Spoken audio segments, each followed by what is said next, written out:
welcome. Don't forget to like and subscribe. Or, I might show up at your door. I'm just here to share some creepy stories, so sit back and enjoy. Disclaimer: the content presented in the video is purely for entertainment purposes only.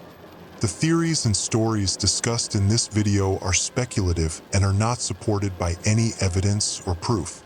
Viewer discretion is advised. The alarm pierced my consciousness with all the subtlety of a jackhammer. 7:15. 15 minutes later than I'd set it for. Again, I slapped at my phone, dragging it closer to squint at the screen. The third time this week it had malfunctioned. And it was only Tuesday. Piece of garbage, I muttered, hurling back the covers and swinging my legs over the side of the bed. No time for a shower. No time for breakfast beyond whatever I could grab on the way out. Stevens would have my ass if I was late for the client meeting again. I yanked open my closet door, grabbing the first clean shirt I could find, a pale blue button-down that needed ironing but would have to do. As I fumbled with the buttons, I glanced out the window at the sky. Overcast, gray, typical for March in this city. The morning news played in the background as I moved through my abbreviated routine. Something about budget negotiations, a celebrity divorce, weather patterns, the white noise of civilization continuing its predictable cycle. I wasn't really listening until the tone changed, that distinctive, attention-grabbing sound that preceded emergency broadcasts. We interrupt this program for an important announcement from the Department of Energy. Officials report that an incident occurred at the Blackridge Nuclear Research Facility at approximately 3:42 a.m. Eastern Time. Authorities assure the public that containment protocols were immediately enacted and there is no cause for alarm. Repeat, there is no cause for alarm. This announcement is standard procedure following any incident at a nuclear facility. Regular programming will now resume. I paused, toothbrush halfway to my mouth. Blackridge was only about 30 miles north of the city, but the announcer's tone had been calm, almost bored. Standard procedure, they said. I shrugged and continued brushing. If anything serious had happened, they'd be evacuating, not making perfunctory announcements. In the kitchen, I reached for the coffee pot, pouring the dark liquid into my travel mug. My hand jerked at a sudden noise outside, probably just a car backfiring, and hot coffee splashed over the rim, staining my freshly donned shirt. God damn it, I hissed, grabbing a dishcloth and dabbing futilely at the spreading brown blotch. No time to change. Stevens would just have to deal with my coffee fashion statement along with my tardiness. 20 minutes later, I merged onto the highway, joining the sluggish procession of Tuesday morning traffic. Something felt off about the flow today, more congestion than usual, particularly heading north, away from the city. I flipped on the radio, scanning for traffic updates. Unusual delays on all northbound routes this morning. Officials cite road maintenance as the cause. Commuters are advised to seek alternate routes. I snorted. Road maintenance at rush hour? Not likely. Probably an accident they weren't reporting yet. I drummed my fingers on the steering wheel, checking the time on the dashboard clock. 8:37 morgens. Definitely late now. My phone buzzed with a text from my colleague. Marcus, you seeing this traffic? Stevens is pushing the meeting back to 10. Lucky you. I exhaled with relief, then tensed again as a military helicopter thundered overhead. Flying north, then another, both moving fast, purpose evident in their trajectory. Bit much for road maintenance. I murmured to myself, eyes following their path until they disappeared beyond the skyline. By the time I reached the office parking garage, the knot of unease in my stomach had faded. The radio had moved on to discussing baseball season prospects.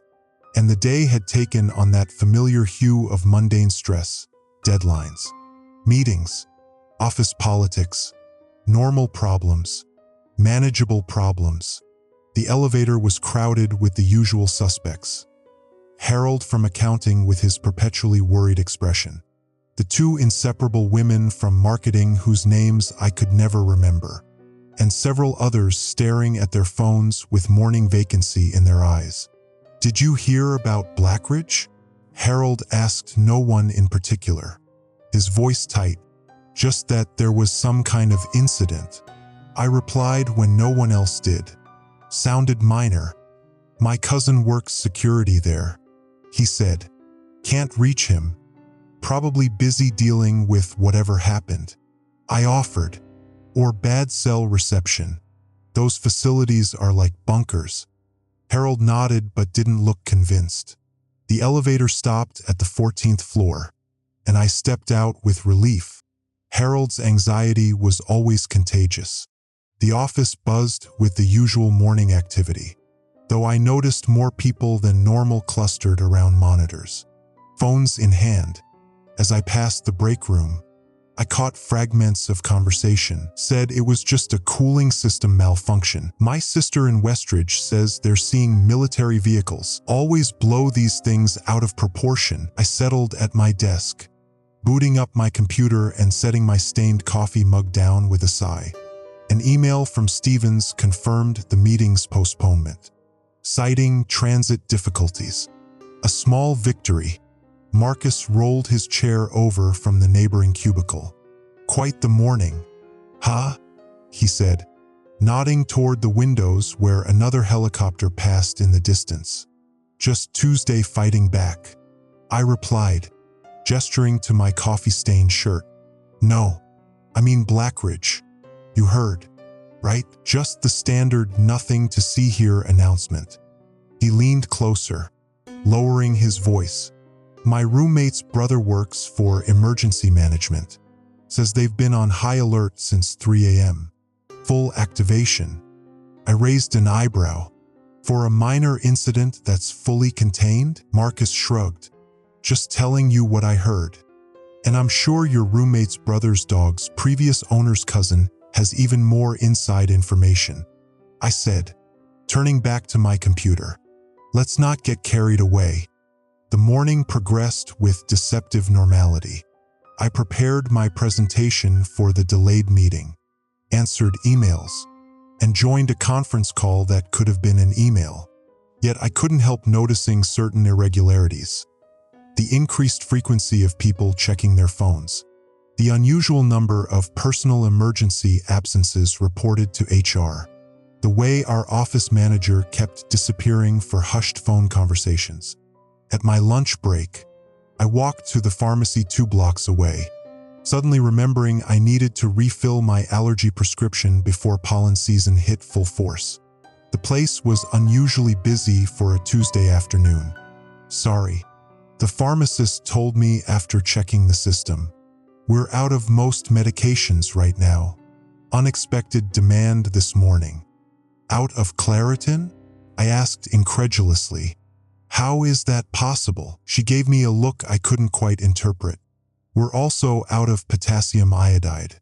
Funny coincidence with the Blackridge situation, don't you think?" I left empty-handed, that small knot of unease returning to my stomach. Back at the office, the afternoon dragged on with artificial normalcy. The client meeting went well despite Stephen's distraction. He checked his watch 12 times in 40 minutes. I counted. By 5 o'clock, nearly a third of the office had departed early, citing various excuses. As I packed up my laptop, the emergency tone sounded from every cell phone in the office simultaneously. I pulled mine out to read, "Emergency alert. Due to ongoing containment efforts at Blackridge Nuclear Research Facility, residents within 10 miles of the facility are advised to evacuate. All others should remain indoors until further notice. This is a precautionary measure only. Additional information will follow." I looked up to find my remaining colleagues staring at their phones with expressions ranging from concern to outright fear. 10 miles. Marcus said. That's not so close. Precautionary. I agreed, trying to sound more convinced than I felt. On the drive home, I noticed the outbound lanes of the highway were congested despite the hour. Cars packed with more than just commuters. They carried suitcases, boxes, signs of hasty packing. The inbound lanes were eerily empty. I turned on the radio again, scanning for updates, but found only regular programming interrupted by the same alert I'd already received. Nothing new, nothing specific. My apartment felt different when I returned, quieter, as though the building itself was holding its breath. I went to the window, gazing northward toward where Blackridge would be. Beyond the stretch of visible city, the sunset painted the sky a strange, intense red, unnaturally vivid, almost too saturated to be real. Pollution, I said aloud to the empty room. Just pollution making the sunset red. But as darkness fell, I found myself checking my phone repeatedly, waiting for updates that didn't come, and wondering why the knot in my stomach wouldn't go away. I woke before my alarm, consciousness swimming up through murky dreams of red skies and distant sirens. For a moment, I lay still, listening to the unusual quiet. No traffic sounds from the street below. No neighbor's shower running through the thin walls. Just silence, broken only by the soft hum of my refrigerator. My phone showed 6:23 a.m. No missed calls or texts. Unusual for Marcus, who typically sent his panicked, "Are you coming to the Henderson meeting?" messages by now. As I reached to set it down, the emergency alert tone blared through the speaker. Emergency alert. Blackridge containment situation ongoing. All residents within 20 miles of facility must evacuate immediately. Follow designated evacuation routes. Do not return to homes until all clear is issued. 20 miles now, not 10. The facility was roughly 30 miles from my apartment. Close enough to feel a chill run down my spine. Far enough to rationalize staying put. Before I could even set my phone down, another alert sounded. Emergency alert. Shelter-in-place order in effect for all areas outside evacuation zone. Remain indoors. Seal windows and doors if possible. Await further instructions. Well, which is it? I muttered, opening my news app for clarification. The headlines contradicted each other almost comically. Blackridge situation fully under control. Officials say evacuation zone expanded as containment efforts partially fail. Radiation levels within normal range. Energy Department reports amateur footage shows military establishing perimeter beyond official zone. I clicked on the last one, watching grainy cell phone video of military vehicles setting up roadblocks on Highway 16, only about 15 miles north of the city center. Far closer than the official 20-mile evacuation zone. My thumb hovered over Marcus's contact. Would calling him seem paranoid? Before I could decide, my phone lit up with his name. "You seeing this shiz?" he asked without preamble. The alerts? Yeah. Contradicting each other within minutes. No. The footage. Social media's flooded with it. Although stuff keeps getting taken down almost as fast as it's posted. Militaries everywhere, and they're wearing full hazmat gear, not just regular uniforms. I switched to speaker and pulled up my social media feeds while he talked. He wasn't exaggerating. Shaky videos showed personnel in white protective suits directing traffic away from northern roads, setting up decontamination tents, unloading equipment that looked nothing like standard military issue. "What about work?" I asked, already knowing the answer. Stevens texted everyone. "Office closed until further notice. Said to work remotely if we can. But personal safety comes first. Whatever that means." I felt a strange relief mixed with deepening unease. "Think this is actually serious?" Marcus was quiet for a moment, My roommate's brother isn't answering texts anymore. Neither is anyone else I know north of Palmer Street. After hanging up, I moved to the kitchen, filling a glass with tap water. Tasted. Not dramatically, just slightly metallic, like drinking from an old canteen. I spat it into the sink and tried again. Same taste. I switched on the television for the morning news, expecting to see ongoing coverage of the Blackridge situation. Instead, a too cheerful anchor was discussing spring gardening tips as though nothing unusual was happening. Only a small ticker at the bottom of the screen mentioned, "Minor incident at research facility contained. Evacuation purely precautionary." I changed channels. Same disconnect between the anchor's demeanor and the situation. One station showed a press conference with a Department of Energy spokesperson. A thin man with nervous eyes contradicting his confident words. Absolutely no reason for panic.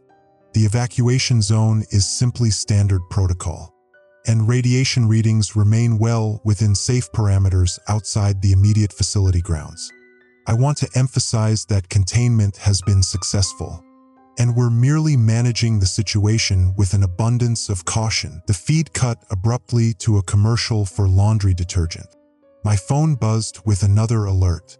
Emergency alert. Disregard previous evacuation notice. Remain in homes. Do not attempt to leave the city. Roadways must remain clear for emergency vehicles. I took a screenshot, some instinct telling me to document these increasingly contradictory messages. When I tried to send it to Marcus, my message wouldn't go through. I tried calling, straight to voicemail. Moving to my window, I looked out at the strangely empty street below. A single police car crawled past, unnervingly slow.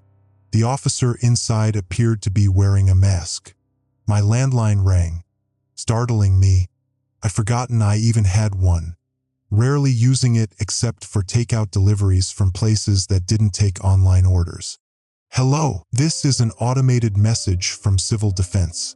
Please remain calm and stay in your home. Do not attempt to evacuate at this time. Secure all windows and doors. If possible, move to an interior room without windows. Further instructions will follow." The line went dead before I could respond. Outside, the morning light seemed wrong, not just overcast, but somehow filtered, as though the air itself had thickened overnight. The plants on my windowsill, healthy yesterday, drooped noticeably today, leaves curling at the edges. I tried the television again, flipping through channels until I found one with breaking news. A harried-looking field reporter stood at what appeared to be a roadblock, military vehicles visible behind her. Conflicting reports about what exactly happened at the facility. Sources inside emergency services, speaking on condition of anonymity, suggest the situation may involve more than the cooling system malfunction initially reported. We're getting unconfirmed reports of unusual symptoms in communities closest to. The feed switched abruptly back to the studio, where an anchor smoothly continued. "We're experiencing some technical difficulties with our field reports. While we sort those out, let's turn to sports." "Where are they?" I shut it off, disgusted. Moving to my laptop, I found my internet connection sluggish. Sites taking minutes to load if they loaded at all. Government pages returned 404 errors. News sites showed simplified versions of their content, with information about Blackridge conspicuously minimized or absent.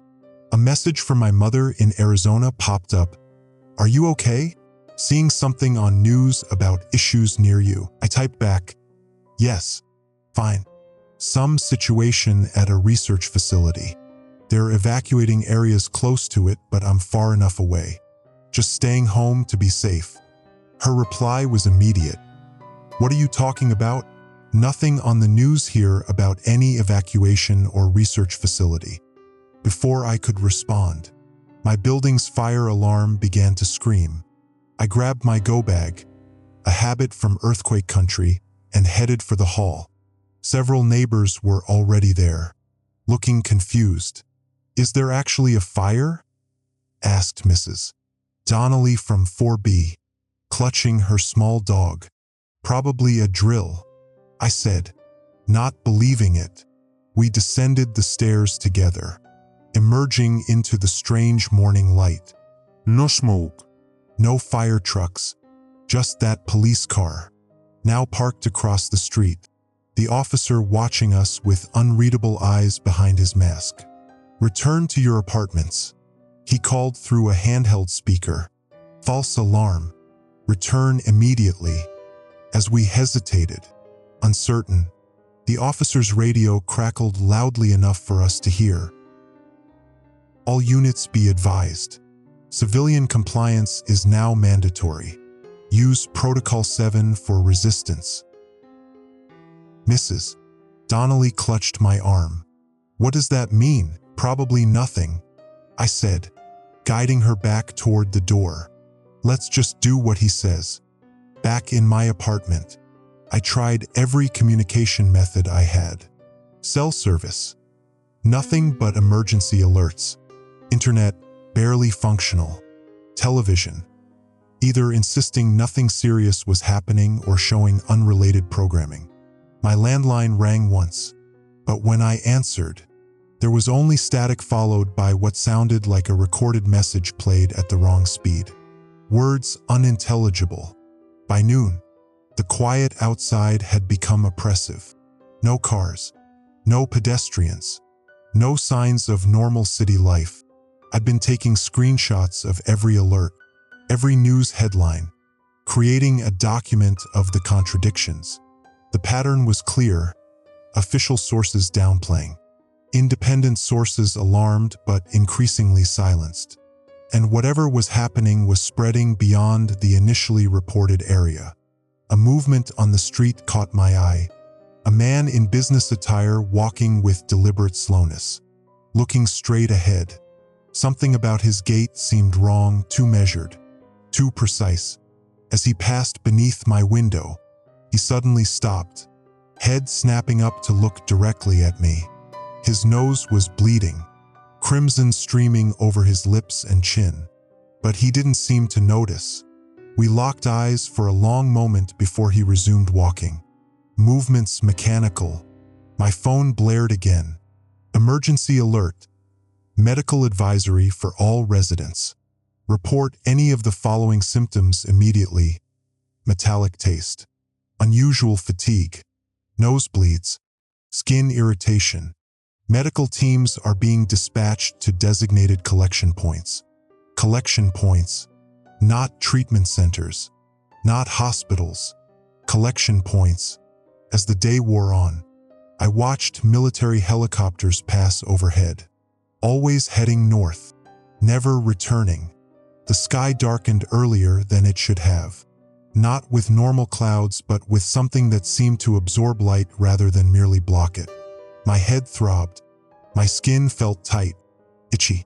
I told myself it was just stress, just anxiety manifesting physically. I avoided the mirror, not wanting to check for nosebleeds. At dusk, all power went out. No warning, no flickering. One moment my apartment hummed with electricity. The next, dead silence. In the new darkness, I moved to the window again. The entire city block was black. Beyond, patches of light and dark showed where power remained in some areas. As night fully descended, I noticed something impossible. The darkness to the north seemed to pulse, to breathe, as though it were alive and watching. My phone, nearly dead itself, lit up one final time for the day. Emergency alert. 48-hour mandatory curfew now in effect for atmospheric testing. Remain indoors. Do not observe the sky. Compliance will be enforced. I turned away from the window, but not before seeing a military vehicle moving down my street. A strange device mounted on top, pointing upward as though scanning the night sky for something no one wanted us to see. I slept fitfully, waking every hour to check my dying phone. By morning, it clung to 7% battery with the desperate tenacity of a drowning man to driftwood. The power remained out. Outside my window, the strange quality of light had intensified, not quite darkness, not quite day, but something between the two, as though the sun were being filtered through smoky quartz. The water from my tap now ran a faint rust color and smelled faintly of pennies. I couldn't bring myself to drink it. Instead, I collected the half-dozen water bottles from my emergency earthquake kit, arranging them in a neat row on my counter. 6 bottles, maybe 3 days if I rationed carefully. Not enough. This is ridiculous, I said aloud, my voice startling in the silence. You're acting like the world is ending. But even as I said it, I found myself gathering supplies, canned food, batteries, my camping lantern, matches, the first aid kit from under the bathroom sink. Just reasonable precautions. Just being smart. My phone chimed, another alert draining its precious remaining battery. Emergency alert. Power restoration crews working in affected areas. Estimated restoration time, 48 to 72 hours. Continue sheltering in place. Do not attempt to evacuate without explicit authorization. 72 hours. 3 days without power. Possibly without water. My 6 bottles wouldn't be enough. I had to risk going out. The hallway outside my apartment was deserted, but I could hear movement behind some doors, shuffling footsteps, murmured conversations, a child crying briefly before being hushed. Mrs. Donnelly's door stood ajar, her apartment silent. No yapping from her little dog. I hesitated, then moved past without looking inside. The street level of my building opened onto unnatural stillness. No cars moved. No pedestrians hurried along sidewalks. The air felt thick, almost gelatinous in my lungs. In the distance, sirens wailed, but they sounded wrong, too slow, the pitch wavering unnaturally. The corner market 4 blocks away had always been my go-to for forgotten groceries and late-night ice cream runs. I moved toward it quickly, fighting the urge to run. Running would attract attention. From whom? I wasn't sure, but the instinct was primal and certain.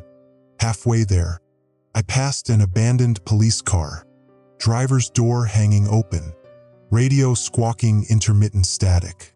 A dark stain marked the pavement beside it. I didn't look closely enough to identify it. The market's windows were intact but covered from within by newspaper, unusual for a shop that typically advertised its wares with colorful displays. A hastily scrawled sign on the door read, "Open limit 2 items PR customer. No water left." Inside, the scene matched nothing from my orderly, capitalist experience. A dozen or so people moved through dimly lit aisles, illuminated only by the owner's camping lanterns. They didn't speak, didn't make eye contact, just methodically selected their allowed items and brought them to the front where the owner, Mr. Patel, stood guard over his remaining inventory with a baseball bat resting against the counter. 2 items only, he reminded me as I approached with 4 bottles of Gatorade. Water's been gone since yesterday. I know. I saw the sign, I said, reluctantly putting 2 bottles back. Any idea when trucks will come with more, Mr. Patel's laugh held no humor. Trucks? You think trucks are coming? He shook his head. My cousin works for the city water department. Says they're shutting down the treatment plants. Something in the water they can't filter out. A chill ran through me. That can't be right. They'd announced that officially. Would they? He asked, accepting my cash without counting it. Same people saying radiation levels are normal when my dosimeter says otherwise? He nodded toward a small device behind the counter, its display glowing an angry red. You have a radiation dosimeter? Why? Chernobyl taught my family not to trust official reports. He bagged my Gatorade. Take advice. Boil any water before drinking, even bottled. Filter if you can. Some things, radiation doesn't kill. Back on the street, I noticed other buildings with newspaper-covered windows. Some homes had plastic sheeting taped over doors and windows, makeshift containment barriers against whatever invisible threat lurked in the air. As I passed an electronics store, I noticed a small crowd gathered at the window, watching the televisions displayed inside. A government press conference was underway. I joined them, desperate for information. On screen, a grim-faced official stood at a podium adorned with federal seals, continuing to monitor the situation closely. Containment efforts at Blackridge Research Facility have been largely successful, though we are addressing some technical challenges with the outer perimeter. I want to emphasize that radiation levels beyond the 20-mile evacuation zone remain well within safe parameters for short-term exposure. Short-term exposure. Not safe. Not normal. Safe for short-term exposure. We anticipate full restoration of utilities within 72 hours, and we ask for the public's continued cooperation with shelter-in-place orders, which are designed to keep roadways clear for emergency vehicles and prevent unnecessary panic. A reporter off-camera asked, "There are reports of military personnel in hazmat suits as far south as Palmer Street, well beyond your stated 20-mile perimeter. Can you explain that discrepancy?" The official's face tightened momentarily. "Those personnel are engaged in air and water quality monitoring as a precautionary measure only. Their protective gear is standard protocol, not an indication of danger to the public." Another question. "We're receiving reports of unusual symptoms from people within the city. Nosebleeds, skin irritation, fatigue. Is this related to the Blackridge incident?" "We've seen no verified medical reports suggesting any pattern of unusual symptoms.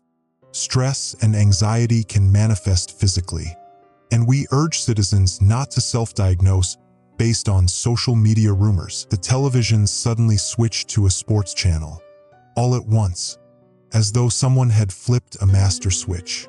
The crowd murmured in disappointment and suspicion. "They're lying to us," said a woman beside me, her voice flat with certainty rather than panic. I noticed a rash creeping up her neck, angry red spots that she scratched absently.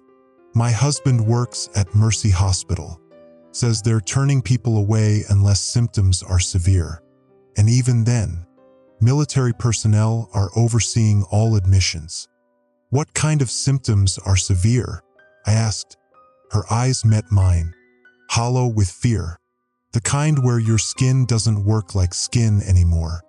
I didn't ask her to elaborate. On my way back to my apartment, I passed more military vehicles, Humvees moving slowly down side streets. Personnel in partial hazmat gear checking houses apparently at random. I ducked into an alleyway to avoid one such team, watching as they knocked on doors across the street. Most people answered. Those who did were asked questions, had devices waved over them, and occasionally were asked to come outside for further screening. No one taken for screening had returned by the time I continued on my way. My nose began bleeding halfway up the stairs to my apartment. Not a dramatic gush, just a steady trickle that I discovered only when I wiped sweat from my upper lip and saw the smear of red on my hand. I told myself it was from the dry air, from stress, from anything but what it probably was. Inside my apartment, I moved automatically to the bathroom to clean up, only to remember the water issue. I used one of my precious Gatorades to rinse the blood away, watching the diluted red swirl down the drain and wondering how many more nosebleeds I had in my future. My phone, plugged into my laptop to siphon its remaining battery power, lit up with another alert. Emergency alert, medical advisory update. Disregard previous symptom list. Only report to medical collection points if experiencing severe respiratory distress or substantial blood loss. All other symptoms are NON emergency and should be managed at home. I took a screenshot, then noticed I had 14 missed calls, all from my mother, and a string of increasingly frantic texts asking if I was safe. The last one sent a spike of ice through my chest. National news finally showing footage from your city. Buildings on fire, military in streets. Please tell me you're safe. I tried calling back. No service. Texts wouldn't send. I moved to the window, holding my phone high, searching for even one bar of reception. Nothing. Outside, the strange half-light was giving way to premature darkness again, though my watch insisted it was only 4:17 p.m. A low, distant rumble shook the glass faintly, like thunder, but continuous, unchanging in pitch or intensity. To the north, the horizon glowed an unnatural blue-green, pulsing like a heartbeat. As I watched, mesmerized, a piece of paper fluttered down from above. Then another, and another, hundreds of leaflets dropping from a helicopter I couldn't see. One landed on my fire escape. I opened the window carefully and retrieved it. Mandatory evacuation order. It read, all residents south of Palmer Street must proceed immediately to designated extraction points. Bring only essential medications and identification. No personal belongings. This is not a drill. I checked my location relative to Palmer Street. My building was 6 blocks south. According to this, I should evacuate. According to the emergency alerts still coming to my phone, I should shelter in place. Through my open window, I heard a voice projected through a megaphone. Distant but clear, remain in your homes. Disregard leaflets. Evacuation order is unauthorized. Another voice, from a different direction, evacuation is mandatory. Proceed to extraction points immediately. I closed the window, heart hammering. Outside, the first drops of rain began to fall fat, viscous droplets that seemed to glow faintly where they struck my window, leaving luminescent streaks as they trickled downward. My nose began bleeding again, heavier this time. In the bathroom mirror, I noticed a rash forming along my jawline, similar to the one I'd seen on the woman outside the electronics store. Just stress, I whispered to my reflection. Just a reasonable reaction to a stressful situation. But as I pressed a towel to my nose, I couldn't help noticing that the blood seemed darker than normal, almost purple in the fading light, and that it took much longer to clot than it should have. By morning, the power remained out, but that seemed the least of my concerns. The strange luminescent rain had continued throughout the night, each droplet leaving ghostly trails down my windows that lingered for hours before fading. I slept poorly, waking to check my nose for blood, to scratch at the spreading rash along my jawline and neck, to listen to the conflicting announcements echoing through the streets below. My phone was dead now, the laptop's battery exhausted in its futile attempt to keep it powered. In the eerie silence of a city without electricity, without traffic, without the normal hum of civilization, I found an old notebook and began documenting everything. Times, observations, symptoms, if nothing else. Keeping a record gave me something to focus on beyond the growing terror. 8:17 a.m. according to my watch, strange quality to the light again today. Not direct sunlight, more diffuse, like looking through frosted glass. The rain stopped around 3 a.m. Residue on windows dried to a fine powder that glows faintly in darkness. 8:45 a.m. Rash spreading to chest and arms. Itches intensely but doesn't appear infected. Skin feels abnormally warm to touch. Nosebleed upon waking but stopped after approximately 10 minutes. 9:22 a.m. Military vehicles moving south on Main Street. Personnel wearing full hazmat suits now, not partial gear. Some kind of spraying equipment mounted on trucks, dispensing mist onto streets and buildings, keeping away from windows to avoid exposure. I found an old battery-powered radio in my closet, a relic from camping trips in better days. Took some fiddling, but I eventually caught a signal weak and interspersed with static, but audible. Repeated assurances from officials that the situation remains under control. Residents are advised to continue sheltering in place and to conserve water and food supplies.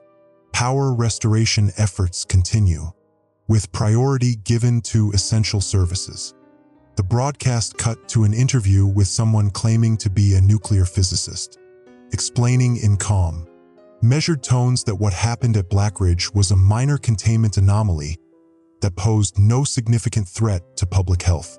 His voice sounded strained, as though he were reading from a script. The evacuation zone is merely precautionary.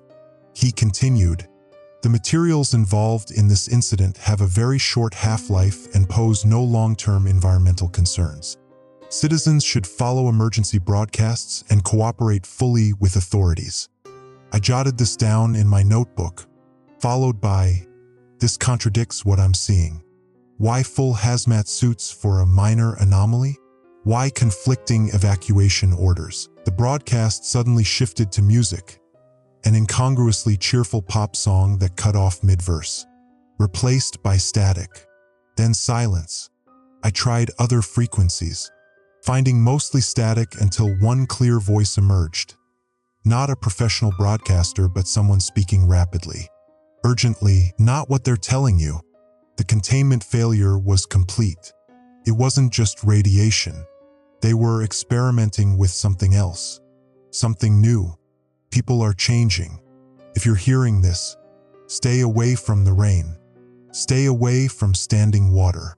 Don't use tap water, even boiled. They've cut internet to prevent information. The transmission abruptly ended. I added to my notes, 10:15 a.m. Rogue radio broadcast mentioned something else besides radiation. Experiments? Containment of what exactly? A knock at my door startled me so badly I knocked over my chair. No one should be knocking, not with evacuation orders, not with shelter-in-place directives. I approached cautiously, looking through the peephole. Mrs. Donnelly from 4B stood there, still in her bathrobe, her face pale but composed. I opened the door a crack. Mrs. Donnelly, are you all right? I need water for Mitzi, she said, voice flat. Do you have any water? Your dog? Is she okay? Mrs. Donnelly stared at me with glassy eyes. She needs water. She won't stop crying. Something felt wrong. I hadn't heard her dog in days. Not since the first power outage. I'm sorry. I don't have extra water. Have you tried the market on Elm? They told me you would have water. Her expression never changed. Who told you that? The men in the white suits. They said you were hoarding supplies. She leaned closer, lowering her voice. They're checking everyone. They're taking people away who are sick. My heart raced. Mrs. Donnelly, I think you should go back to your apartment. It's not safe to. I need water for Mitzi, she repeated, pushing against the door with surprising strength. Give me your water. I shoved back, managing to close and lock the door despite her resistance. Through the wood, I heard her say once more, in that same emotionless voice, they're checking everyone. Then silence. No footsteps retreating, just silence, as though she were still standing there, waiting. 11:05 a.m. Neighbor acting strangely. Claimed men in white suits are checking apartments for sick people and hoarders. Possible paranoia or truth? Staying quiet, keeping lights off. Not that it matters with no power. Through the peephole, I watched Mrs. Donnelly finally turn and walk away. Her movements stiff, mechanical, Something about her gait reminded me of the man I'd seen on the street days ago, the one with the nosebleed who'd looked up at my window. I returned to the living room and froze. On my coffee table, beside my notebook, sat a small digital clock I kept in my bedroom. Its display was running backward, the numbers decreasing rather than increasing. 11:04, 11:03, 11:02. I picked it up, checking for some reset button I might have accidentally pressed. There was none. The clock continued its countdown. 10:58, 10:57. Cold sweat broke out across my forehead. I set the clock down and backed away, adding to my notes with shaking hands. 11:10 a.m. My watch digital clock running backward. No explanation. Either battery malfunction or... what? Hallucination. Time itself affected? I tried to steady my breathing, to think rationally. Electronics could malfunction, especially with power surges during outages. But the clock was battery-powered, not connected to any outlet. And it wasn't just glitching, it was running perfectly, just in the wrong direction. A wave of dizziness washed over me. I made it to the bathroom just in time to vomit. A disturbing purple-black fluid that bore little resemblance to anything I'd recently eaten.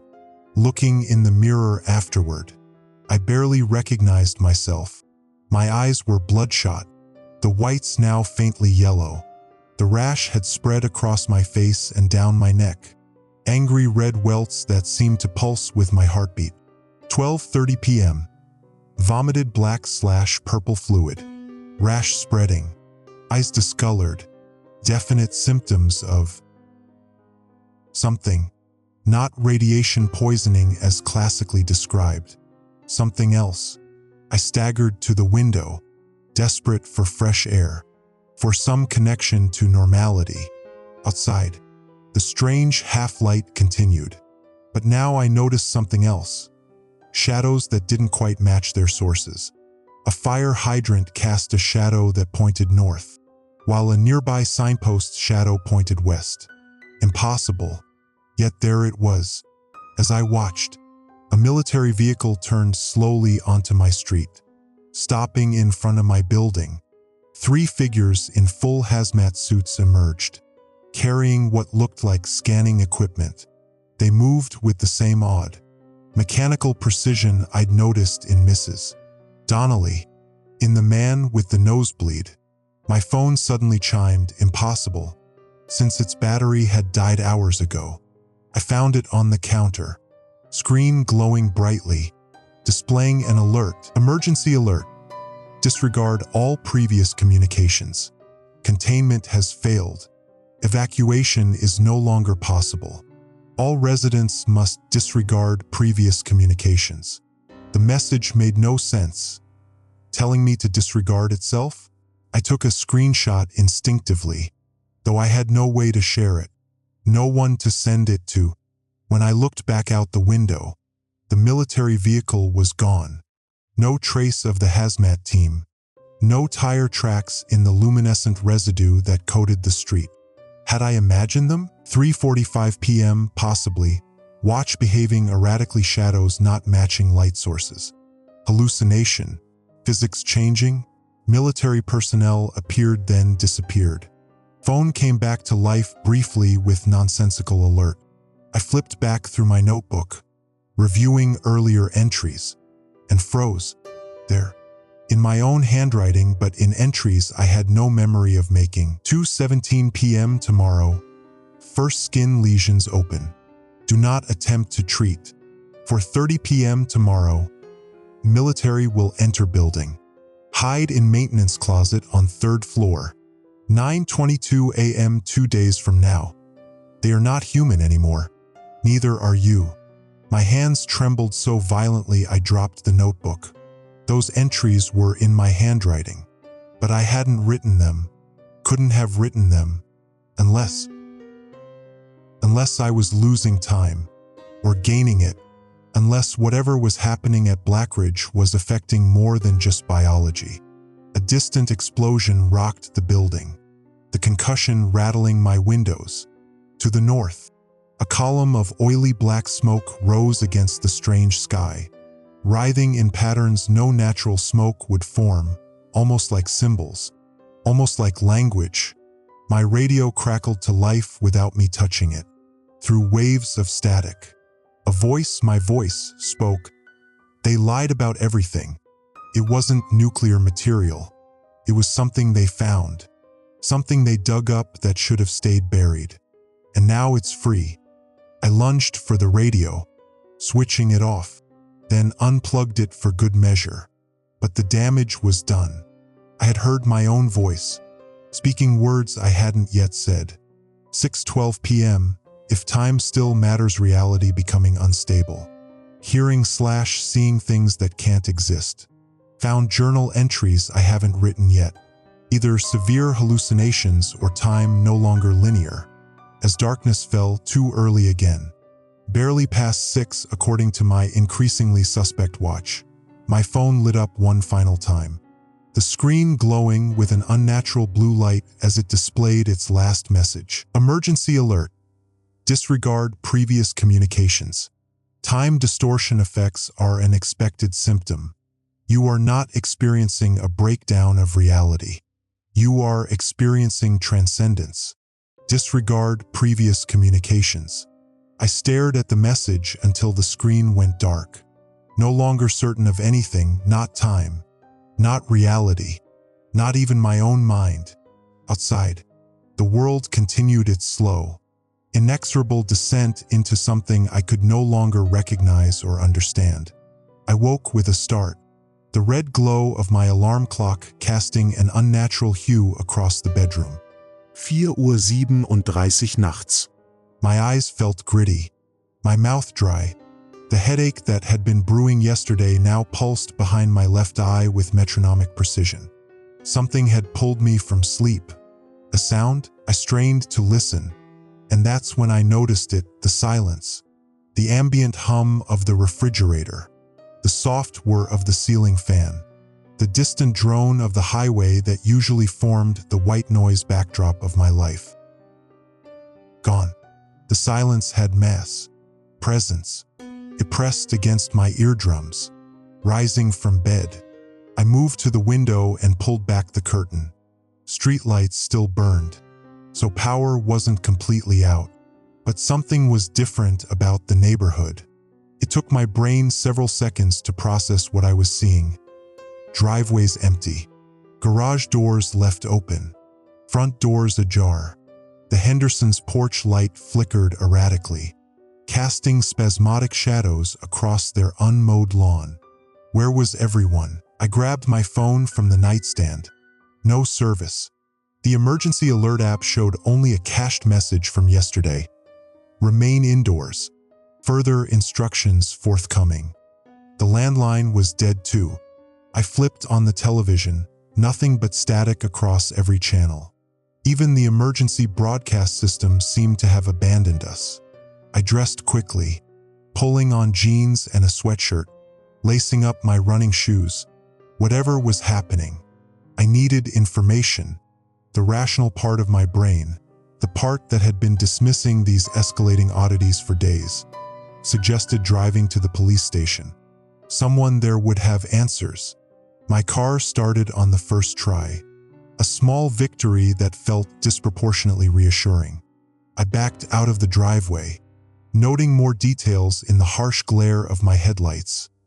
Mailboxes left open, a garden hose uncoiled and running across the Petersons' lawn. A child's bicycle abandoned in the middle of the street. The evacuation, because that's clearly what had happened, must have been rapid and unannounced. But how? Why hadn't I been notified? Had I slept through some crucial alert? I turned onto Maple Avenue, the main thoroughfare that would take me downtown, and immediately hit the brakes. A military checkpoint blocked the road, concrete barriers, armored vehicles, floodlights that turned night into harsh, shadowless day. Soldiers in full tactical gear stood at attention, their faces obscured by gas masks. I approached slowly, hands visible on the steering wheel. A soldier stepped forward, rifle not quite pointed at me but not pointed away either. "Turn around and return to your residence," he ordered, voice muffled through the mask. "This area is under military jurisdiction." "What's happening?" I asked through my partially lowered window. "Where is everyone?" The soldier stiffened. Something about his posture, the way his fingers tightened on his weapon, triggered a warning bell in my brain. These weren't calm, professional peacekeepers. This man was afraid. Last warning: return to your residence immediately or face detainment. I reversed carefully, making a three-point turn to head back the way I came.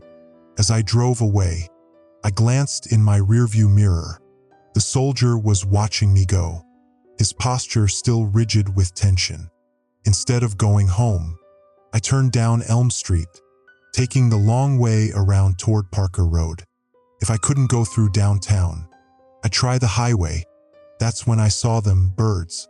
Hundreds of them, perched on the power lines in perfect, mathematically precise intervals. As I watched, they all turned their heads in unison, tracking my car's movement. Not a single one made a sound. No rustle of feathers. No chirping. Just silent, synchronized observation. I forced my eyes back to the road, knuckles white on the steering wheel. The temperature display on my dashboard showed 38 degrees Fahrenheit. Yet my windows were quickly fogging from the sweat beading on my skin. Ahead, Parker Road disappeared into a strange, undulating fog. As I approached, I realized it wasn't fog at all, but insects, countless tiny bodies forming a living cloud that pulsed and shifted like a single organism. In December, in freezing temperatures, I slammed on the brakes and threw the car into reverse, tires squealing. The insect cloud surged forward, as if chasing me, before settling back into its hypnotic swarm pattern over the road. There had to be another way out. I tried 3 more routes out of town. Each was blocked, sometimes by military, sometimes by barricades, once by what appeared to be a massive sinkhole that hadn't been there the day before. Defeated, I drove back toward my neighborhood, passing Mrs. Abernathy watering her lawn. The sight of another human being was so relieving that I parked haphazardly and jogged over to her. "Mrs. Abernathy, do you know what's going on? Where is everyone?" She turned slowly, garden hose still running. Her movements were stiff, mechanical. When she faced me fully, I took an involuntary step back. Mrs. Abernathy, 73, perpetually smiling, baker of holiday cookies for the entire block, stared at me with unblinking eyes. Her skin seemed almost translucent in the morning light. For a brief, horrifying moment, I could swear I saw the outline of her skull beneath her papery skin, the pulsing of blood vessels, the movement of muscles as her lips parted. "They've gone to prepare," she said, her voice strangely harmonious, as if multiple people were speaking in perfect unison. "You should have gone too." I backed away, stumbling over the curb. Mrs. Abernathy resumed watering her dead winter grass, humming tunelessly, back in my car, hands shaking too badly to insert the key into the ignition. I tried to rationalize what I'd seen. Trick of the light, stress-induced hallucination, sleep deprivation. But I knew better. The world had changed, was still changing, while rational explanations crumbled like sandcastles against the tide. I finally managed to start the car and drove home on autopilot, barely registering the streets or turns. Inside my house, I double-locked the door, drew all the curtains, and sat in the center of my living room floor, surrounded by the emergency supplies I'd been stockpiling. Water bottles, canned food, first aid kit, batteries, radio, flashlights, my survival odds meticulously calculated and prepared for. How absurdly inadequate it all seemed now. The emergency radio crackled to life on its own, startling me so badly I knocked over a stack of canned beans.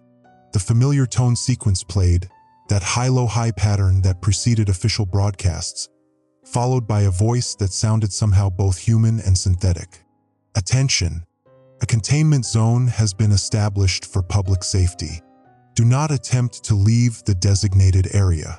Compliance with military personnel is mandatory. The situation is under control. The message repeated twice more before cutting off with an abrupt click that left the silence feeling even heavier than before. Under control. The words echoed in my mind, alongside images of Mrs. Abernathy's translucent skin, the mathematically precise birds, the churning insect swarm in freezing temperatures, the soldiers' barely concealed fear. I laughed then, a sound so raw and unfamiliar that I immediately clamped my hand over my mouth to stifle it. Whatever was happening here, under control was the one thing it definitely wasn't. My phone suddenly chimed, impossibly, given the lack of service. A new emergency alert filled the screen. Emergency alert. Containment zone has been established for public safety. Remain where you are. Do not attempt to cross barriers. Further instructions will follow. I stared at the message until the screen dimmed, then went dark. In the silence of my sealed house, I finally accepted the truth I'd been avoiding for days. We weren't being protected from something outside. We were being contained. 3 days inside my house. 3 days of watching, waiting, and deteriorating. The cough started yesterday morning, dry and persistent. Something lodged deep in my chest that no amount of water could soothe. I found clumps of hair on my pillow, too many to ignore as normal shedding. When I showered, more came away in my hands, swirling down the drain in dark streams. The mirror showed a stranger, hollowed cheeks, bloodshot eyes, skin with an undeniable grayish tint. I looked like I'd aged a decade in 72 hours. I was losing time. 2 small chunks at first, standing in the kitchen with no memory of leaving the living room, finding myself staring out the window with the curtain pulled back, though I'd been obsessive about keeping them closed. Then larger gaps. This morning I found a half-eaten meal on the table that I have no recollection of preparing. The emergency radio broadcast the same message every hour. A mechanical loop of reassurance that felt increasingly sinister. Containment protocols in effect. Remain in your homes. Medical teams will conduct door-to-door assessments. No one had knocked on my door. No sirens wailed outside. The promised medical teams were as spectral as my missing neighbors. I needed to know if I was truly alone.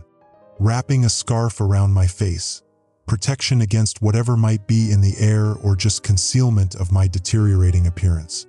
I wasn't sure. I ventured outside for the first time since my failed escape attempt. The winter air felt wrong against my skin, both too warm and too cold simultaneously, like plunging into a hot bath with patches of ice floating in it. The sun hung low in a hazy sky, its shape slightly oblong, its color a sickly orange-green that had no place in nature. Main Street was deserted but not empty. Cars sat abandoned, some with doors open, keys still in ignitions. A child's red wagon lay overturned in the center of the intersection. The traffic lights cycled green, yellow, red in double time, changing too quickly for any vehicle to reasonably respond. As I approached the old courthouse, I heard voices, actual human voices. The sound nearly buckled my knees with relief. They had set up in the courthouse basement. 6 survivors huddled around a ham radio and a collection of supplies that made my own preparations look absurdly inadequate. They had generators, water purifiers, weapons, medicine, maps covered in notations. Another one, said a woman I vaguely recognized as a pharmacist from the downtown drugstore. Her eyes tracked the scarf around my face.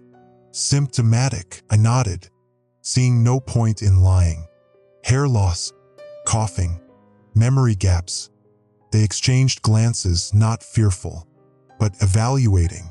Not radiation, said an older man, bearded and wearing what looked like hunting gear. If it were radiation, we'd all be dead by now given the proximity. Then what? I asked, the scarf muffling my voice. The man, he introduced himself as Miller, gestured to a stack of papers on a folding table. We've been collecting data, tracking patterns. Found these in a military vehicle they abandoned when they pulled back the inner perimeter. The documents were heavily redacted but clearly marked classified. I paged through them, pulse quickening at phrases that had survived the black marker. Non-terrestrial isotope, dimensional permeability, cognitive restructuring potential. The facility wasn't just a nuclear plant, said the pharmacist Sarah. She'd said her name was. They were studying something else, something they found during uranium extraction. The radiation was just a byproduct, maybe even a defense mechanism. Defense against what? I asked, though a part of me already knew. Us, said a thin man in a security guard uniform, speaking for the first time. The thing they were studying, containing, it didn't want to be here. We were contaminating its environment as much as it was contaminating ours. My head throbbed. I had to sit down, the concrete floor cold through my jeans. So the containment failure wasn't an accident, Sarah finished. The military records suggest it was deliberate.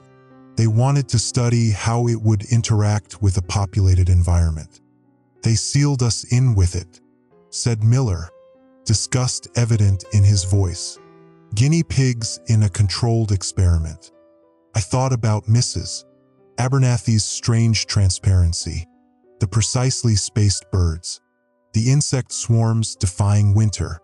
But they evacuated some people. The essential ones, the security guard said bitterly. Government officials, wealthy donors, anyone with connections. The rest of us disposable. The basement lights flickered, and the ham radio emitted a burst of static that made everyone flinch. For 3 seconds, we heard a voice, not the mechanical emergency broadcast, but something frantic. Human, failed completely, outer perimeters breached, spreading beyond, cannot contain, then silence. We stared at the radio, but no further transmission came through. Miller jotted down notes, hands steady despite what we'd just heard. That's the third transmission like that today, Sarah said quietly. Whatever they were trying to contain here is getting out, if it hasn't already, added the security guard. I stayed with them through the afternoon, comparing symptoms, sharing observations. They had a theory the memory gaps weren't cognitive deterioration but glimpses of something else. Moments when our consciousness slipped sideways into wherever this thing came from. It made a terrible kind of sense. The lost time, the physical changes, the warping of natural laws. We weren't being poisoned, we were being transformed. As evening approached, I prepared to leave, not wanting to navigate the streets in darkness. Sarah pressed a bottle of pills into my hand. They won't stop the progression, she said, but they help with the disorientation during the episodes. I thanked her, both for the medication and the acknowledgement that what was happening to me was real. Outside, the sun had nearly set, casting long shadows that seemed to move independently of the objects casting them. I hurried, keeping to the center of the street, avoiding darkened alleys and doorways. I was nearly home when I saw them, 3 military vehicles moving slowly down Parker Road, their headlights cutting through the gathering dusk. Not entering, but leaving, the last personnel, abandoning their posts. One Humvee slowed as it passed me. The soldier in the passenger seat made brief eye contact through the window. His expression wasn't fear or pity, but fascination, the clinical interest of a researcher observing a specimen in a petri dish. Then they were gone, dust settling in their wake. Back in my house, I swallowed one of Sarah's pills and waited for the static in my brain to subside. When it finally did, I turned on the emergency radio, dreading the same mechanical reassurances. Instead, a new message played, the voice strained but attempting professional detachment. Emergency alert. Nuclear containment has officially failed. All personnel have been instructed to withdraw beyond the secondary exclusion zone. There will be no further evacuations. Remaining citizens are advised to. The transmission cut off abruptly, replaced by a high-pitched tone that drilled into my skull and set my teeth on edge. I fumbled for the power button, desperate to stop the sound. In the silence that followed, I heard something new, a subtle vibration, more felt than heard, like the universe itself was humming on a frequency just beyond human perception. And somehow, I could almost understand it. I haven't slept in 4 days. Not since the military's final withdrawal. Not since the emergency broadcast stopped. Not since the humming began. The strange thing is, I don't feel tired. My body should be shutting down from exhaustion. My mind fracturing from sleep deprivation. Instead, I feel hyper-aware. My senses sharpened to a painful degree. Colors are too vivid. Sounds too distinct. Smells overwhelmingly complex. It's as if someone has removed a filter I never knew existed between me and reality. The first laws of physics broke down yesterday morning. I was in the kitchen, pouring what remained of my coffee into a mug, when the spoon I'd been using slipped from my fingers. It didn't fall. It drifted downward with dreamlike slowness, taking nearly 30 seconds to travel the 3 feet to the floor. When it finally landed, it didn't clatter, it hummed, resonating with that same frequency that had been growing steadily stronger since the final alert. I spent an hour dropping various objects, pens, books, my watch, a glass of water. Some fell normally, others floated. The water, when I spilled it, formed perfect spheres that hung in the air before slowly dissipating, not into droplets, but into a fine mist that spelled out patterns I almost recognized before vanishing. Gravity had become negotiable. The shadows came next. Mid-afternoon, I noticed my own shadow stretched across the living room wall, despite the fact that I was standing in the center of the room, away from any light source. When I moved left, the shadow moved right. When I raised my hand, the shadow lowered its arm. I backed away, and it stepped forward, detaching from the wall, gaining dimension. For one terrible moment, it stood before me, a 3-dimensional silhouette with my exact proportions but composed of absolute darkness. Then it shuddered and collapsed, flowing back to its proper place beneath my feet. The laws of light and shadow had been suspended. I tried calling Sarah on the emergency radio, but received only bursts of static interspersed with what sounded like whale songs played at triple speed. I needed to check my journal, to ground myself in written record of what had been happening. The journal was where I'd left it, on the coffee table, but when I opened it, I found entries I had no memory of writing. January 14th. The birds have begun building structures in the park. Not nests, geometrically perfect towers that reach nearly 20 feet high. They work with mathematical precision, communicating through movement rather than sound. I watched for 3 hours. The towers appear to be aligned with stellar positions that won't occur until next month. January 14th? That was tomorrow. I flipped through more pages, my handwriting growing increasingly erratic. The content more disturbing. January 16th, water flows uphill now. All bodies of water moving counter to established patterns. The lake has emptied completely, revealing structures beneath that appear architectural but follow no human design principle. January 19th, first contact with others who've undergone complete transformation. They remember being human but no longer identify as such. They speak without speaking. They perceive without eyes. They offered to show me how to transition fully. I refused. Not ready. January 23rd. The door appeared today. Not built or materialized, simply was there, in the center of town, where the courthouse once stood. People are going through, some willing, some not. Beyond the door is neither light nor darkness, but something else entirely, a fifth fundamental state of matter, perhaps, or a new dimension intersecting with ours. I slammed the journal shut, heart racing. These weren't entries I'd written. Couldn't be. They described events that hadn't happened yet. Either I was hallucinating, or time had become non-linear. I was still staring at the closed journal when someone knocked at my door. 3 precise taps, evenly spaced. Sarah stood on my porch, but not the Sarah I'd met in the courthouse basement. The Sarah stood too straight, her movements too fluid.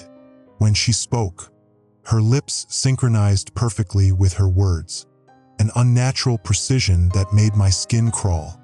"We need to talk," she said. "Things are accelerating." I let her in, careful to maintain distance between us. "You're experiencing it too? The changes in physical laws?" She nodded, sitting on my couch without waiting for invitation. "It's not radiation. It never was. The nuclear facility wasn't containing radioactive material. It was containing a tear in reality. A tear, a puncture between dimensions. They discovered it by accident during a routine excavation. Something was coming through, or had always been there, just separated by a membrane of reality that the excavation damaged.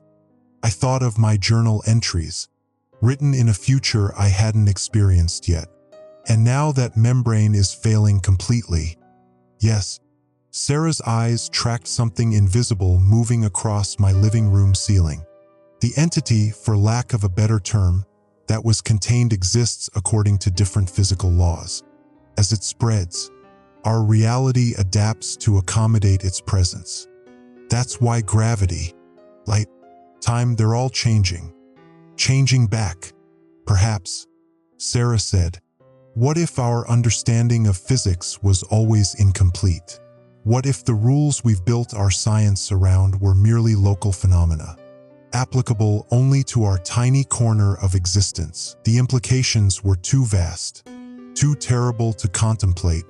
Everything humanity had ever known, had ever built, was founded on consistent natural laws. If those laws were merely temporary, local conditions rather than universal constants."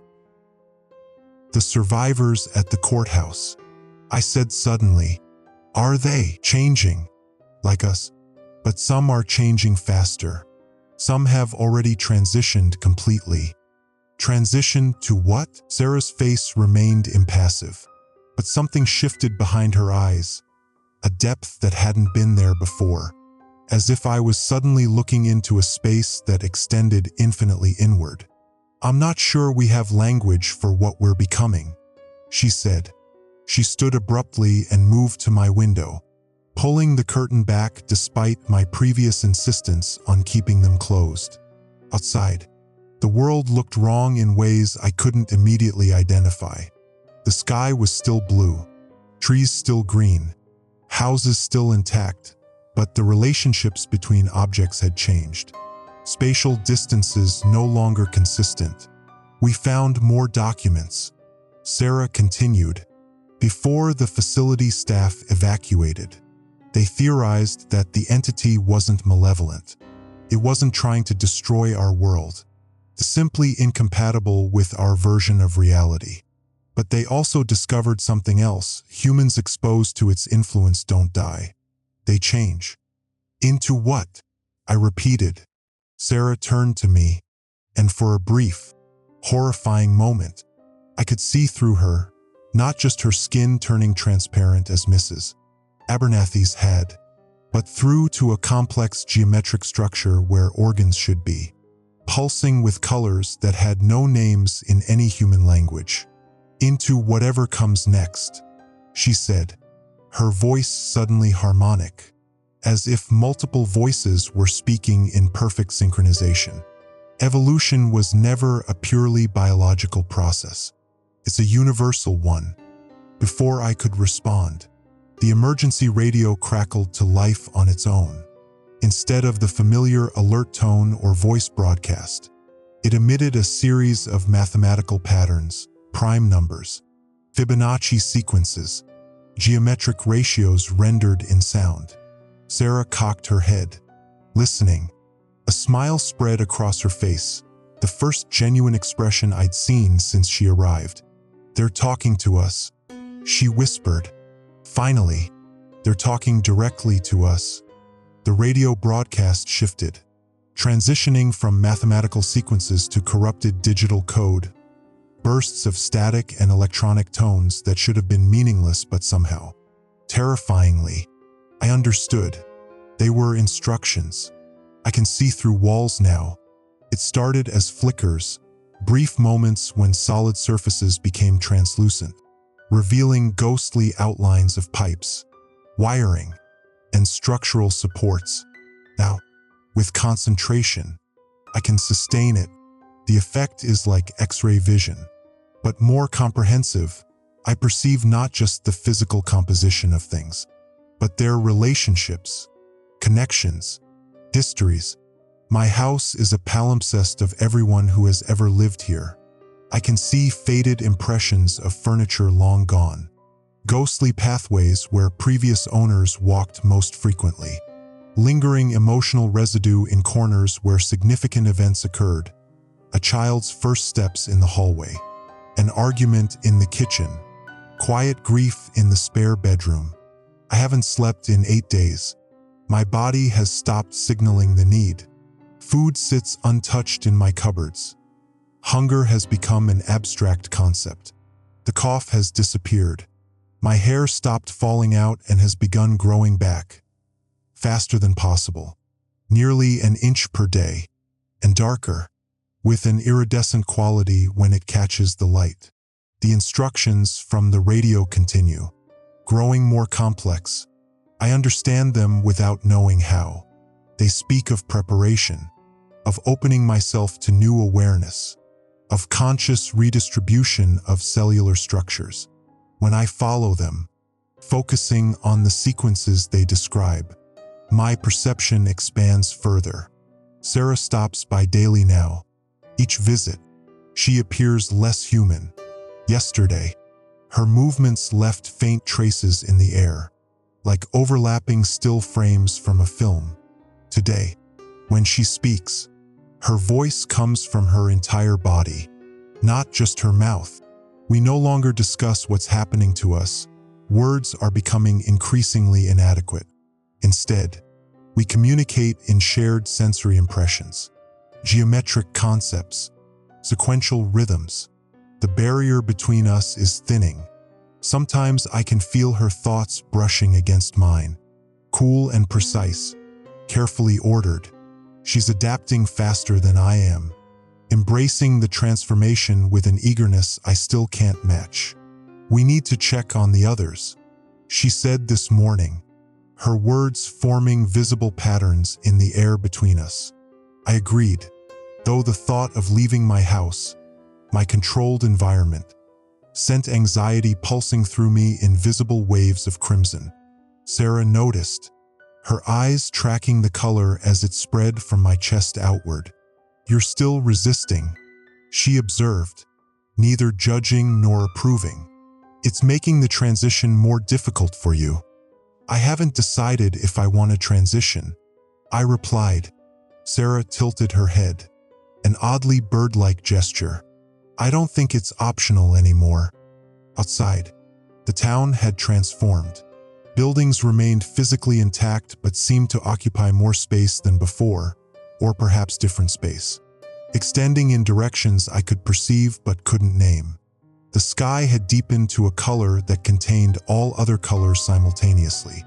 The air itself had texture, patterns flowing through it like currents in water. We moved toward the courthouse, though movement had become a more complex concept.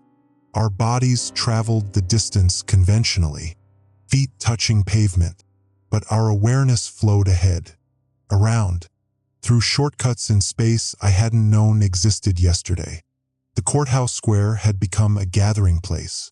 20 or 30 people stood in a loose circle around something I couldn't immediately identify, a distortion in space, a fold or pucker in reality.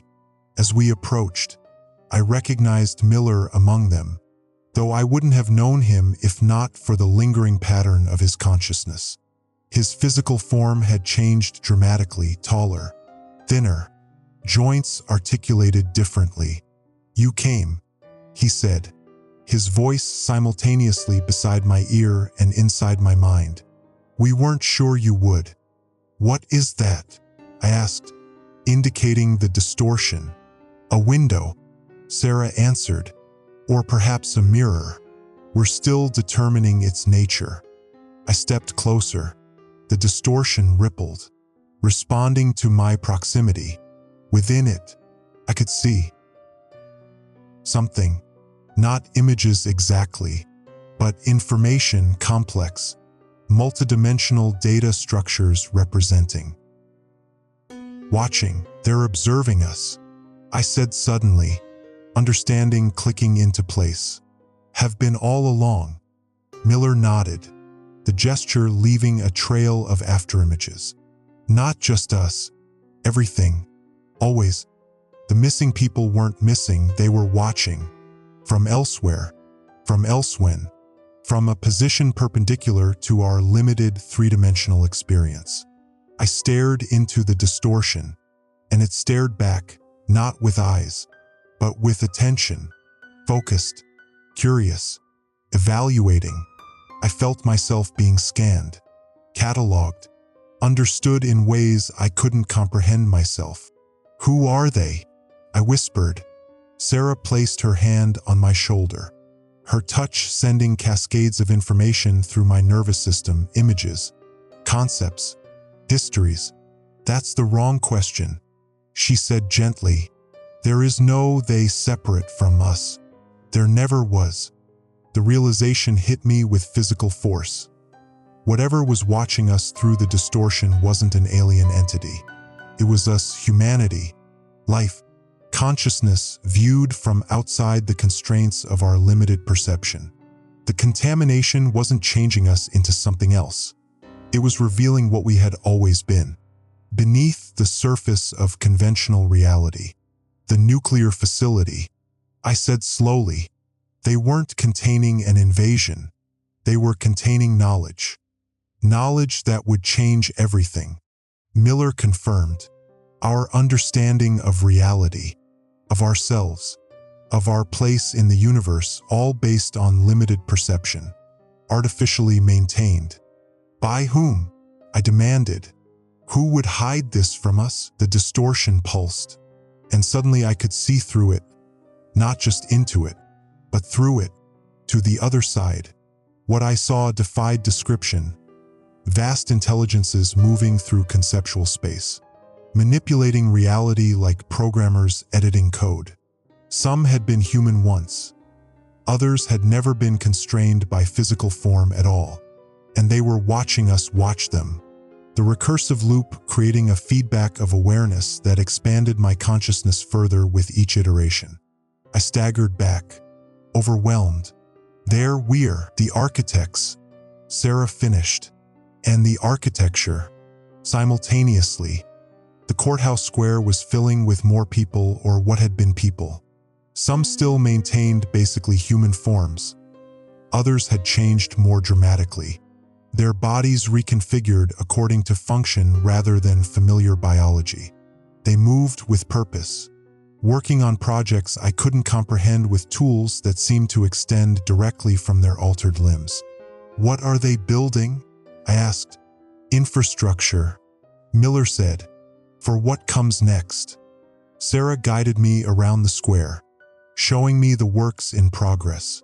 One group was constructing what appeared to be a communication array, but it transmitted and received information through means beyond electromagnetic radiation. Another was mapping the town's new spatial configurations, documenting places where our dimension intersected with others.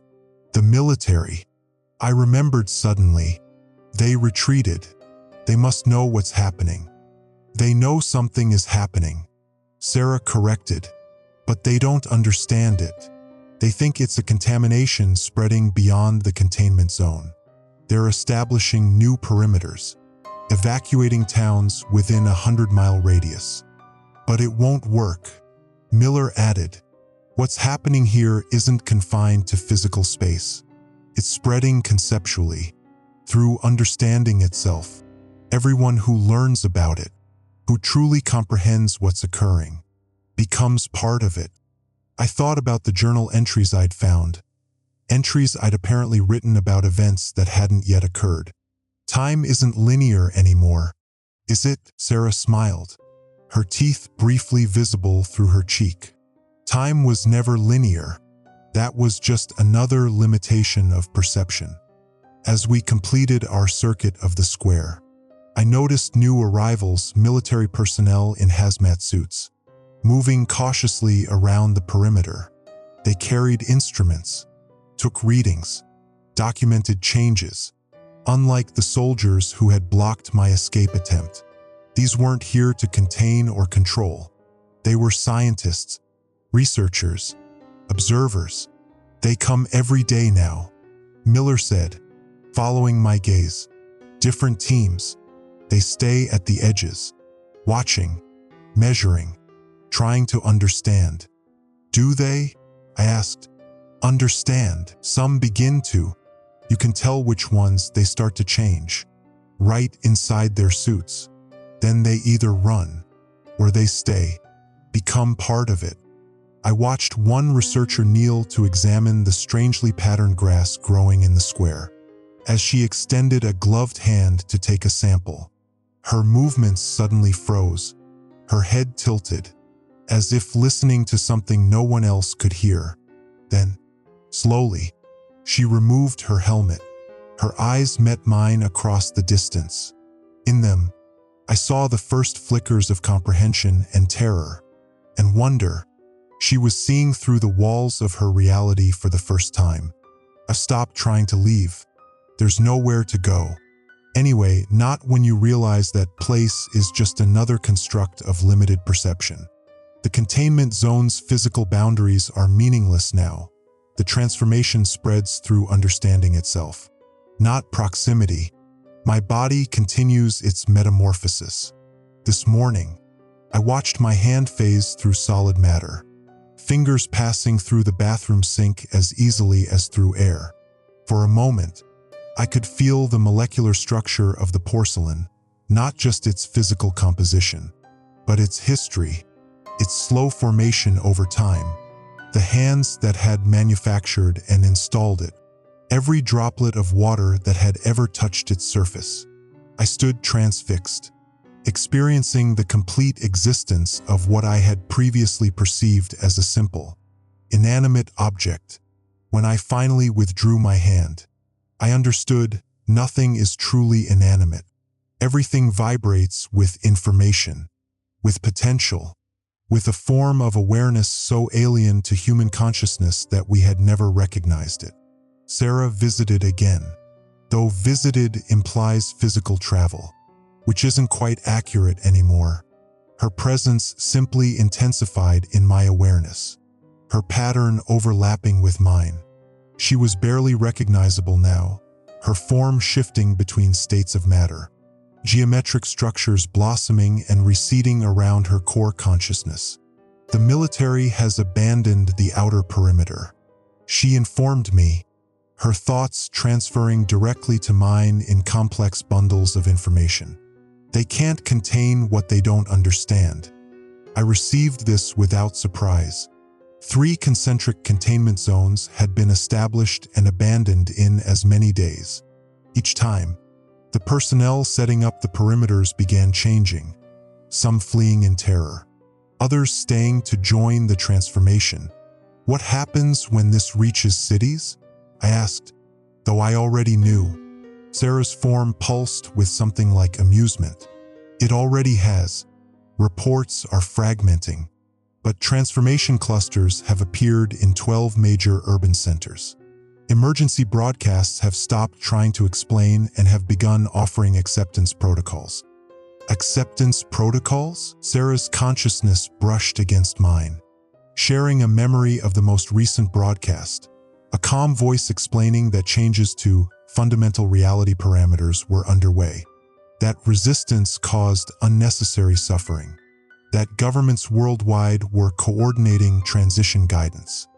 The broadcast ended with instructions for mental exercises to facilitate neural reconfiguration. They were the same sequences the emergency radio had been transmitting to me for days. They've given up fighting it. I realized. Fighting would imply it's harmful. Sarah replied, "It's not destruction, it's disclosure. The veil is lifting. Nothing is being damaged except our illusions." Later, I stood in what had been my backyard, watching plants grow in fast forward, their forms evolving into structures that served functions beyond photosynthesis. Some generated geometric fields that altered local gravity. Others produced crystalline fruits that sang in harmonics when wind passed through them. Miller materialized beside me, his consciousness extending tendrils that interwove with the vibrating patterns of the evolving plants. "You're still clinging to your body," he observed. Not an accusation, just a statement of fact. He was right, though changed. I maintained human form while others had progressed beyond such limitations. I still thought in words rather than pure concept structures. I still perceived time as somewhat linear, space as somewhat solid. "I'm afraid," I admitted, "of losing myself, my identity." Miller's form shifted, briefly taking on an approximation of his original human appearance, perhaps as comfort, perhaps as demonstration. "You can't lose what was never real," he said gently. "What you perceive as yourself was always just a temporary configuration of awareness, artificially constrained. But my memories, my experiences will still exist, more completely than before. Right now, you experience your past linearly, selectively. After full transition, you'll perceive your entire existence simultaneously, as a unified whole." I tried to imagine this, experiencing my birth, life, and death not as sequential events but as facets of a single, multidimensional entity extended through space-time. The concept was simultaneously terrifying and liberating. "The others at the courthouse," I said. "Some of them have already disincorporated," Miller supplied. "Yes, they've distributed their awareness beyond physical form. They're still here, more present than ever, just not localized anymore." As we spoke, I became aware of them, consciousnesses hovering around us, through us, patterns of information no longer bound to bodies. They didn't speak, but I could sense their observations, their encouragement, their patient waiting. "What are they waiting for?" I asked. "Critical mass," Miller said. "When enough consciousness transitions, something new emerges, a network, a meta-awareness. They're already part of it, but it's still forming, still integrating." I thought about the journal entries I'd discovered, the ones written in my handwriting, describing events yet to occur. Had some future version of myself, already transformed, been communicating back through time? Had those entries always been there, waiting for me to reach the point where I could understand them? That night, though night had become a flexible concept, darkness and light increasingly uncoupled from solar patterns, I returned to my house one last time. The physical structure remained, but its relationship to surrounding space had changed. Rooms connected in ways that defied conventional geometry. Windows looked out onto landscapes that couldn't possibly exist in our original reality. I sat at my desk and opened my journal. Most of the entries I'd been terrified to discover earlier now made perfect sense. I turned to a blank page and began to write, my hand moving almost independently of my conscious direction. The transition isn't death. It isn't even transformation in the way we initially understood. It's restoration, a return to our natural state of awareness after generations of constraint. The containment facility never held an alien entity or dimensional tear. It contained the truth that human consciousness had been artificially limited. Our perception of reality narrowed and filtered through constructed physical laws that served as training wheels for awareness. The accident was deliberate, not malicious, but necessary. Humanity had reached the developmental stage where continued constraint was causing more harm than protection. The time had come to remove the filters, to allow consciousness to experience reality directly.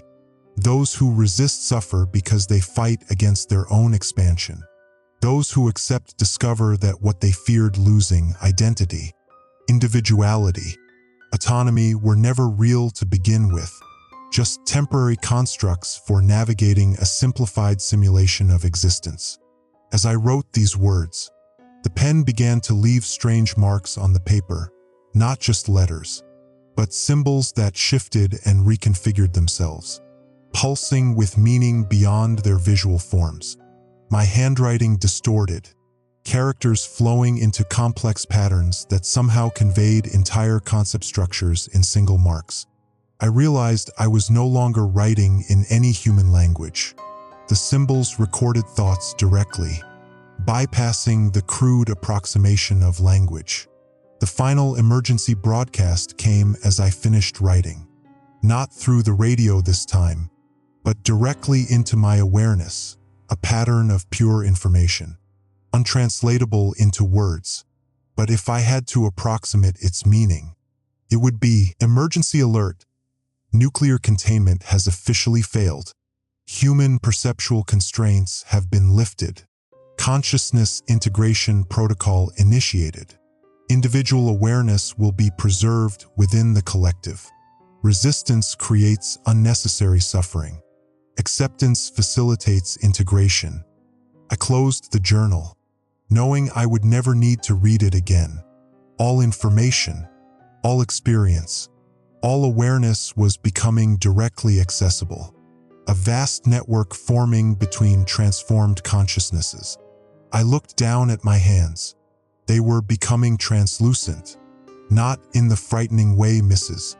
Abernathy's skin had appeared days earlier, but in a light-filled, radiant dissolution. My physical form wasn't dying, it was distributing, expanding beyond the arbitrary boundaries of flesh. The fear I had been carrying of loss, of death, of the unknown, finally released its grip on me. I understood now what Sarah and Miller had been trying to tell me, what the journal entries had been guiding me toward. This wasn't an ending, it was a graduation. I don't remember falling asleep, but I must have. My journal sits open beside me, the last entry trailing off mid-sentence. The pen has leaked, black ink spreading across the page like a stain, or maybe like the contamination that's consumed our town. Except contamination isn't the right word anymore. Neither is consumed. Our language fails in the face of what's happening. What's happened? I stand. Or at least I think I do. My body responds differently now. I feel simultaneously heavy and weightless, as though gravity has become optional rather than mandatory. The walls of my apartment seem permeable, their solid surfaces merely suggestions rather than barriers. The emergency broadcast system crackles to life one final time. This is the Emergency Management Agency with an update on containment protocols. All remaining citizens must acknowledge: nuclear containment has officially and irrevocably failed. The transformation is now inevitable. Those experiencing dimensional shift should surrender to the process. Resistance causes unnecessary suffering. I laugh, a hollow sound that emerges not just from my throat but seems to echo from multiple points around the room. Surrender? I've been surrendering in increments for days, or has it been weeks? Time has become as flexible as everything else. Through my window, I can see the nuclear facility on the horizon. It no longer looks damaged. Instead, it glows with impossible colors that shift and pulse like a heartbeat. Colors I couldn't have perceived before. Colors that shouldn't exist in our limited spectrum. I realize I can see through the miles of terrain between here and there. Layers of earth and concrete rendered transparent to my changed perception. What was once solid matter now appears as delicate lattices with vast spaces between particles. Everything is mostly empty space, we just couldn't see it before. In that moment, I understand what the facility had really contained.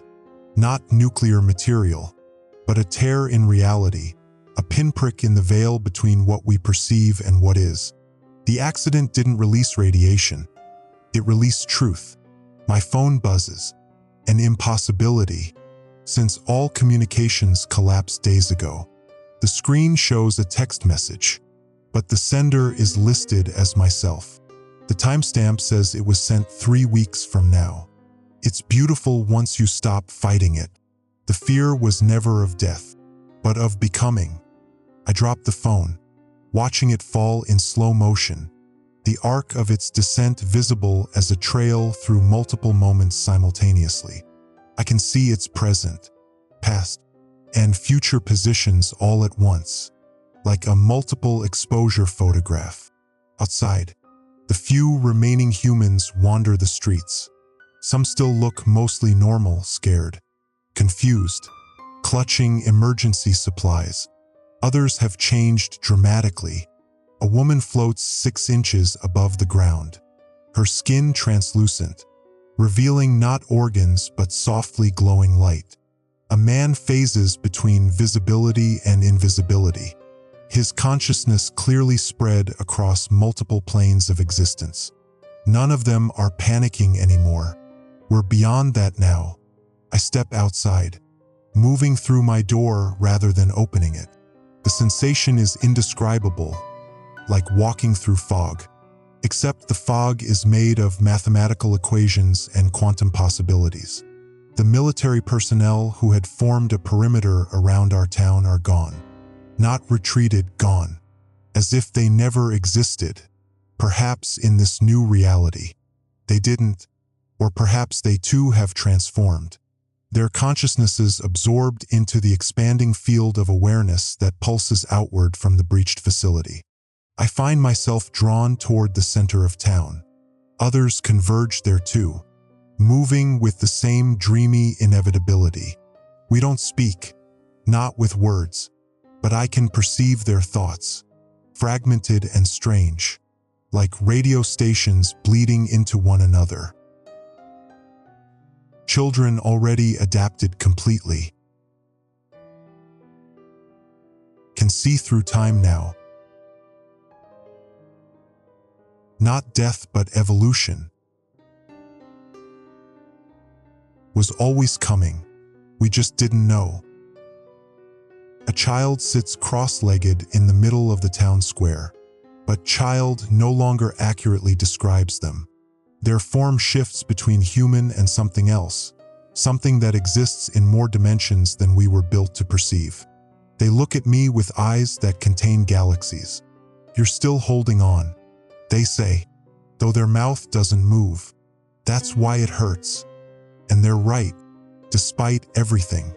Some part of me still clings to what I was, to who I was, a skeptic, a rationalist, someone who believed in cause and effect, in linear time, in the solidity of matter. I close my eyes and let go. The sensation is like falling upward into an ocean of consciousness. I can feel my awareness expanding, connecting with others, with the buildings, with the earth beneath us.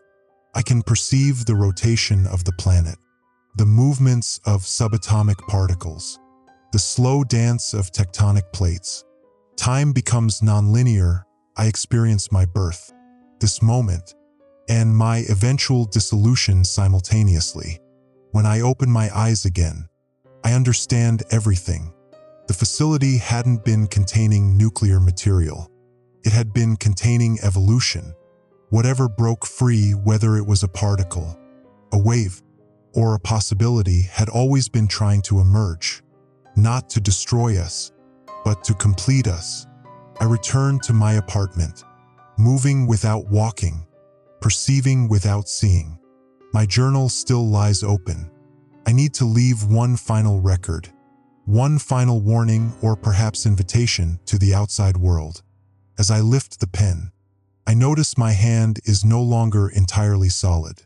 Light passes through it, refracting into those impossible colors. I begin to write, but the words that flow onto the page aren't entirely English anymore. Symbols intertwine with letters. Concepts too complex for language emerge as patterns rather than sentences. I write, "We were never meant to remain as we were. What you fear isn't death, it's transcendence. The containment didn't fail. It succeeded beyond imagination. We aren't ending. We're finally beginning." The pen passes through my increasingly insubstantial fingers. But it doesn't matter. I can manipulate matter with thought now. I finish my message, knowing it will be found eventually, knowing it will be dismissed as the ravings of radiation-poisoned madness. But some will wonder, some will question, some will understand the truth hidden in my fractured syntax and impossible descriptions. Outside, the sky has changed, not just the color or the clouds, but its fundamental nature. I can see through it to the vast cosmos beyond, and further still to realities stacked upon realities like pages in a book. The final emergency alert sounds, but this time it comes from within me, within all of us who remain, who have transformed. Emergency containment has failed. Reality containment has failed. Humanity containment has failed. And as my consciousness expands beyond the boundaries of my dissolving form, I realize that's exactly as it should be. The failure was always inevitable. The emergency was always evolution. I spread across dimensions. My final human thought, a mixture of terror and wonder. This was never the end. It was only the beginning.